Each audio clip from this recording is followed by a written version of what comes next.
Oracle recently released Java 19.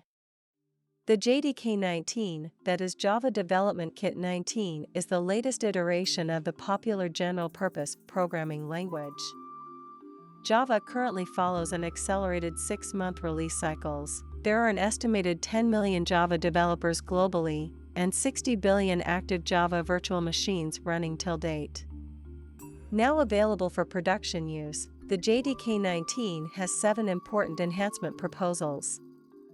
Some of the significant enhancements in Java 19 are structured concurrency, that will simplify multi-threaded programming by treating multiple tasks running in different threads as a single unit. Virtual threads, which are lightweight threads that will significantly reduce the effort of writing, maintaining, and observing high-throughput concurrent applications. Extending patterned matching for switch expressions, allow an expression to be tested against a number of patterns, each with a specific action.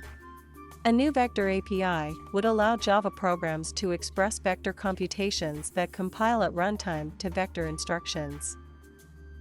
And Linux RISC-V port. With this, Java would gain support for a hardware instruction set that is already supported by a wide range of language toolchains.